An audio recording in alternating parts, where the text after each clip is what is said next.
Anak saya baru masuk pesantren tapi bukan pesantren sunnah. Apa yang harus saya lakukan? Nggak apa-apa kan kalau anak saya pesantrennya di sana? Apa harus dipindahkan? Yang dimaksud dengan pesantren sunnah adalah pesantren memang yang punya rujukan yang benar gitu kan. Karena banyak juga pesantren teman-teman yang memang tidak menggunakan rujukan yang benar. Akhirnya pergaulan anak-anak kita tetap bebas, ya. Kemudian pelanggaran-pelanggaran syari masih terjadi, masih bergaul pacaran, masih musik sana sini. Jadi ini masalah juga ini ya. Kalau ditanya kepada saya apakah harus pindah, jawabannya iya. Ya. Karena sayang, dia pakai waktu 5-6 tahun dari SMP sampai SMA, lalu dididik dengan pendidikan yang salah, ini sayang sekali. Apakah salah jika seorang istri mengingatkan suaminya agar berperilaku baik dan dapat menjadi contoh yang baik bagi anaknya karena pergaulan sang suami yang tidak baik? Bagaimana cara menasihati yang baik, Ustaz? Saya sudah sering sampaikan ini ya, kalau suami sama dengan menghadapi ayah, anak laki-laki. Laki-laki itu punya sifat kepemimpinan dan pemimpin tidak suka dihardik, tidak suka disalahkan. Laki-laki kami ini, ibu-ibu harus tahu, kami kaum laki-laki ini Allah sudah ciptakan untuk menghadapi dunia luar rumah. Panasnya matahari, hujan, ya, nagih utang, ngantar jenazah, sholat jamaah, jihad, itu kerjanya laki-laki. Jadi kulit kami memang kulit itu, makanya nggak butuh sunblock, nggak butuh hand body laki-laki. Kalau ada pakai krem-krem aneh juga ini laki-laki. Kalau perempuan beda memang di situ. Nah, karena kita sudah alamnya di luar rumah, laki-laki itu sifat defense-nya kuat sekali, pertahanannya kuat sekali. Kita ini laki-laki sadar nggak sadar, pertahanan kuat. Kalau diserang orang itu, maka dia melawan. Kalau ibu nanyanya, kamu begini ya, maka defense duluan, enggak. Biasa begitu, spontan. Maka ibu harus gunakan retorikanya ibu sebagai wanita. Allah kasih suara yang lembut, mata yang syahdu, jaman tangan yang ramah, itu yang dilakukan. Cara negurnya gimana? Ada hadis Bukhari. Kata Nabi SAW, wanita ahli surga, pasti masuk surga nih wanita. Siapa ini? Yang kalau dia menyakiti suaminya, dia yang salah, atau dia disakiti. Perhatikan kalimat dia disakiti. Dianya lagi sakit hati nih. Apa yang dia lakukan? Marah-marah kah? Minta cerai kah? Pulang ke rumah orang tuanya kah? Bukan. Nabi SAW bilang, dia datang memegang tangan suaminya. Lalu mengatakan, saya tidak bisa tidur sampai kau ridho. Apa maknanya? Dia nggak bilang, kau salah ya, kau harus begini. Enggak. Kalau saya punya salah, maafin saya duluan ya. Lulu tuh hatinya laki-laki. Iya enggak? Sekarang teman-teman kita buat salah. Istri kita datang pegang kita, peluk kita lalu mengatakan, kalau saya salah maafin ya. Tentu kita langsung mengatakan tidak, saya yang salah. Karena ada rangkulan kan. Banyak suami tidak mau cerita sama istrinya, gara-gara istrinya seperti polwan. Masuk depan pintu, kenapa terlambat?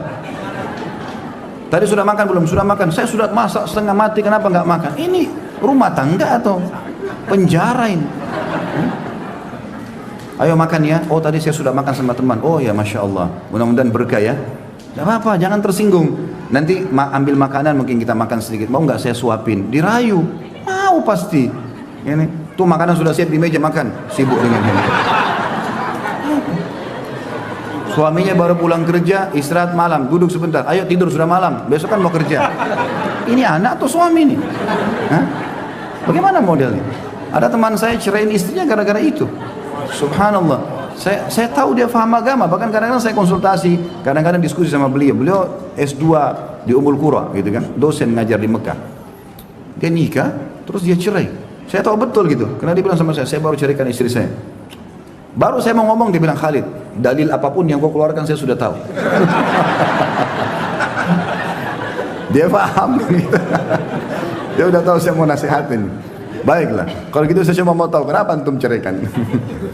Dia bilang, ya akhi, saya menikah, mau nikah sama perempuan, bukan security ini, bukan satpam ini. Loh memang kenapa? Dia bilang saya ngajar di kampus. Begitu pulang ya, ke rumah, buka pintu, istri saya sudah tangannya di pinggang. Kenapa terlambat? Loh macet jalan, masa sih? Loh ngapain ini dicurigain? Rumah tangga apa dimulai dengan kecurigaan? Masuk ke rumah, tanya ada makanan nggak? Ada di meja. Udah siap. Saya butuh istri yang sambut, ambil tas laptop saya, rangkul dulu saya masuk, ya kan? Salaman yang benar, kemudian ajak dia meja makan, tawarin yang baik, supaya barang dagangannya ini laku lah, ya. Makanannya laku jadi pahala buat dia. Ini enggak, ancaman semua. Dia bilang yang lebih parah Khalid, dia dosen kebetulan. Dia lagi ngetik, dia bilang saya lagi ngetik materi, dia keluar di depan kamar, taruh tangannya di pinggang. Ayo tidur sudah malam. Padahal ini istri saya lebih muda daripada saya. Jadi dia marah-marah. Ya, saya sudah ingatkan berapa kali, tidak mau tahu. Ultimatumnya sampai 3 bulan sudah selesai. Saya ceraikan akhirnya. Jadi muamalahnya syariat sudah datang. Ibu rayu suaminya, gunakan suara yang lembut itu, maka itu insya Allah akan bisa melunakkan hati suami. Kalau dihadapi dengan cara laki-laki, sudah sering pernah saya bilang, ibu pecahin piring 1, dia pecahin 1 rak. Ibu ketuk pintu, dia bisa rubuhin pintu, dia lebih kuat. Jangan lawan dengan itu. Tapi air matanya, suaranya yang syahdu, jaman tangan yang lembut, itu luar biasa. Itu resep paling bagus. Ya. Saya kasih rahasianya nih. Asal mau diterapin saja. Bapak-bapak juga nanti habis ta'lim mungkin pulang-pulang istrinya jadi lembut, jangan bilang, loh kok berubah. Kadang-kadang istrinya sudah mau terapin, kok aneh kamu ini. Jangan begitu. Oh Masya Allah, ilmunya sudah diterapin ya, balas juga dengan kebaikan gitu. Jelas nggak ini? Alhamdulillah. Saya mempunyai anak angkat berusia 14 tahun, sudah 3 bulan tidak menegur saya, dikarenakan pernah saya tegur karena kesannya, jadi dia tidak terima, dan sekarang saya harus bagaimana Ustaz? Doakan saja. Doakan, kemudian cari waktu-waktu yang tepat ya. Kalau kita mau nasihatin orang itu kan memang harus dalam kondisi ya, situasi dan kondisi yang bagus lah, sikonnya itu pas. Karena orang juga mau menerima nasihat teman-teman pada saat jiwanya lagi tenang, nyaman. Ya, paling baik itu kalau terjadi pertengkaran jangan banyak ngomong. Kalau saya sarankan begitu. Nanti sudah suasana tenang baru kita mulai berbicara. Kalau dua pihak ribut saling bertengkar mulut, ini nggak selesai-selesai, gitu kan? Tapi kalau orang lagi marah lalu kita redam diri kita, dia ngomong apapun silahkan, kan? Kalau sudah selesai baru. Bapak-bapak sini pulang istrinya ribut, habis ngomong, udah antum pergi buat kopi aja, terus duduk dekatnya, lihat mukanya. Kenapa kau liatin saya? Kau tambah cantik kalau marah. Selesai, gitu kan?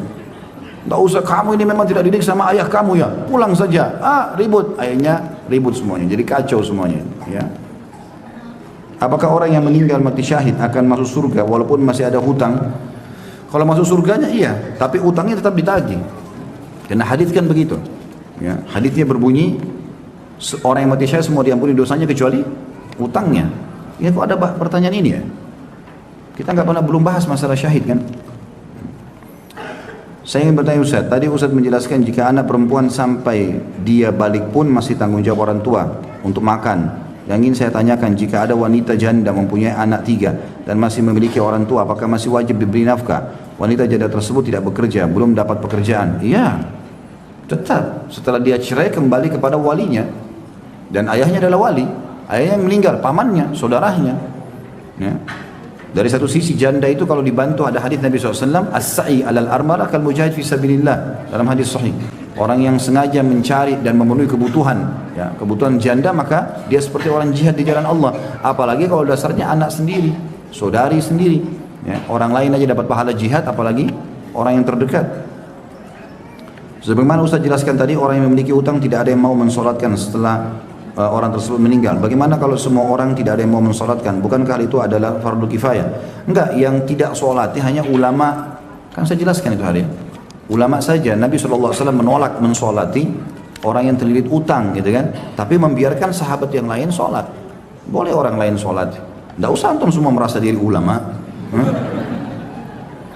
Bagaimana sikap anak terhadap orang tua yang suka membanding-bandingkan pemberian anaknya, sedangkan anaknya perempuan dan laki-laki?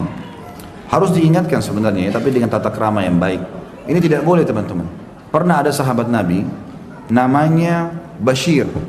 Dia punya anak namanya Nu'man. Rupanya dia mau memberi, kita pernah bahas itu sebelumnya ya, hadis itu. Dia pernah datang kepada Nabi SAW mengatakan, ya Rasulullah, saya ingin memberi Nu'man, anaknya dia banyak, tapi salah satunya Nu'man. Nu'man ini tampan, santun sama ayahnya, maka ayahnya lebih sayang. Ya Rasulullah, saya mau anda jadi saksi, saya mau berikan Nu'man ini dan itu. Kata Nabi SAW, apa kau berikan semua anakmu sama? Dia bilang tidak ya Rasulullah. Kata Nabi SAW, cari saksi lain, saya tidak mau. Riwayat yang lain dikatakan, kalau kau berikan mereka, apa kau mau semua bakti sama? Dia bilang iya. Kata Nabi SAW, samakan mereka dalam pemberian. Dan memang tidak boleh, harus adil di antara anak-anak. Ya. Saya belum memiliki anak, tapi saya suka memberikan kepada ponakan-ponakan. Apakah keadilan pemberian tadi juga berlaku pada ponakan? Tidak tentunya. Bebas saja. Anak ini yang berlaku. Kalau anak harus sama rata laki-laki perempuan. dalam pemberian. Kalau dalam warisan laki-laki double dari perempuan. Tapi kalau ponakan orang lain tidak ada kewajiban harus rata. Bahkan kita kalau pergi ke rumah anak yatim misalnya, ada 100 anak yatim, kita cuma bantu 5, nggak ada masalah. Bebas-bebas saja kalau selain anak. Saya punya anak angkat seorang perempuan, apakah ada balasnya? Ada batasnya dengan suami saya? Apakah boleh suami saya bersalaman dan mencium kepalanya? Karena anak tersebut anak yatim Ustaz. Kira-kira apa batasnya? Balik. Selama belum balik masih boleh disentuh. Kalau sudah balik sudah nggak boleh lagi. Hukumnya sudah nggak boleh. Ya. Bagaimana hukumnya seorang anak perempuan yang sudah menikah, terus dia mengganti nama belakangnya dengan nama suaminya, padahal sebelumnya dia diberikan nama oleh orang tuanya, terdapat nama bapaknya di belakang namanya. Nggak boleh ini. Ini masuk dalam kategori dosa besar, menghapus nasab orang ayah. Nggak boleh. Tidak boleh penisbatan diri kepada selain ayah. Walaupun ayah itu orang kafir, jangankan orang beriman. Walaupun orang kafir, ya. Banyak di antara sahabat itu ayahnya mereka kufur, tetap penisbatan nama pada itu. Dan para istri harus tetap muliakan ayahnya. Kita pun sebagai suami nggak boleh paksakan itu. Makanya Aisyah binti Abi Bakar. Pernah nggak dengar riwayat Aisyah Muhammad? Ya. Hafsah binti Umar, nggak pernah Hafsah Muhammad. Kalau memang bisa pasti Nabi SAW sudah gunakan itu kan, izinkan istrinya. Tapi ini nggak ada sama sekali. Maka tetap nisbat nama kepada orang tua walaupun kafir. Ya. Ikrimah bin Abi Jahal. Abu Jahal itu musuhnya Islam. Anaknya Ikrimah masuk Islam. Waktu sudah masuk Islam tetap dipanggil Ikrimah bin Abi Jahal. Padahal ayahnya sudah pasti masuk neraka, divonis oleh Nabi SAW Fir'aunnya umat ini. Seperti itulah. Saya sudah memiliki istri dan 2 orang anak, namun kondisi ekonomi orang tua saya sedang tidak baik. Apakah wajib bagi saya menafkahi ibu dan bapak saya yang kadarnya sama dengan anak dan istri saya? Didahulukan dulu kebutuhan dasar istri, ya. Didahulukan dulu kebutuhan dasar istri, kecuali kalau orang tua kita benar-benar tidak ada sumbernya yang lain, maka kita dahulukan orang tua. Tapi kalau kita masih punya saudara-saudara, karena orang tua kewajibannya dari semua anaknya kan. Kalau bukan cuma kita, misalnya kita 5 orang saudara, semua masing-masing membantu. Tapi kalau istri sama anak, kewajiban antum pribadi. Maka antum dahulukan kebutuhan istri dan anak, lalu bahasakan baik-baik. Ini komunikasi dalam rumah tangga harus sehat ya. Jadi banyak orang tidak sehat komunikasinya. Dia mau membantu tapi dia tidak bahasakan dengan pasangannya misalnya. Coba bahasakan supaya bisa ada pengertian dalam masalah ini. Apa yang harus dilakukan seorang ibu yang mendidik anak-anak dan mengambil alih peran ayah yang bekerja di luar kota? Pendidikan anak memang sebenarnya mayoritasnya di tangan ibu. Memang di tangan ibu. Dan kita sudah banyak menyinggung masalah pendidikan anak itu. Di antaranya pola dasarnya yang Ali bin Abi Thalib mengatakan, didik anak kalian dengan 7 tahun dikali 3. 7 tahun pertama dari bayi sampai 7 tahun dengan kelemah lembutan. Memang saatnya mereka bermain. Jangan heran Bapak Ibu sekalian, anak di bawah 7 tahun main terus kerjanya. Memang sudah begitu. Jangan bilang ini anak saya nggak bisa diam. Memang nggak bisa diam. Saatnya dia manjat sana, manjat sini. Memang begitu. Bahkan aneh kalau anak dia ada 7 tahun ini diam. Ini ada masalah, sakit kali. 7 tahun kedua, dari 7 tahun sampai 14, itu memang masa-masa penanaman sifat tegas, ketegasan. Ini boleh, ini nggak boleh. Bukan keras ya, tegas. Tegas itu ini boleh, ini nggak boleh. Ayah mau kau begini, ibu mau kau begini. Itu 7 tahun penanamannya. Jadi itu kurang lebih umur SD lah ya, 7 sampai 14, sampai awal-awal SMP. 7 tahun ketiga, dari 14 sampai 21, ajak dia bermusyawarah. Nah, Ali bin Abi Thalib setelah itu engkau lepaskanlah dari masyarakat, dia akan jadi pemimpin di masyarakat. Bagaimana sikap untuk berbakti kepada ayah yang tidak pernah menafkahi dan mendidik sejak lahir kepada anak karena penyakit fikiran? Tetap bakti, nggak ada hubungannya. Tidak baiknya orang tua kepada kita bukan berarti kita balas dengan durhaka. Orang tua dosa membekalikan nafkah anaknya, kita juga dosa karena durhaka dengan dia. Jadi nggak boleh. Jangan balas keburukan dengan keburukan. Allahu a'lam. Baik, ini sisa pertanyaan saya jawab nanti ya, karena sudah hampir jam 11 ini. Saya harus ngisi pengajian lagi. Saya baca satu lagi, bagaimana cara menanggapi sikap orang tua yang kecewa terhadap anaknya karena tidak bekerja dengan alasan memilih taat terhadap suaminya yang menginginkan istrinya untuk tetap di rumah meskipun istrinya memiliki pendidikan S2. Bapak Ibu sekalian, kalau anaknya Bapak Ibu sudah menikah, jangan campurin lagi. Terutama anak perempuan, udah ayah mengatakan saya nikahkan kamu, artinya saya serahkan loh anak saya ini, pendidikannya, perlindungannya, ketaatannya, semua ke kamu, bukan saya lagi loh ya. Dia bilang saya terima nikahnya, selesai. Makanya orang tua yang menikahkan anak perempuannya dijamin baginya surga. Antum sudah lepas tugas, jangan campurin lagi.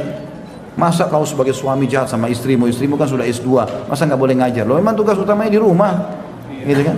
Tugas utama di rumah.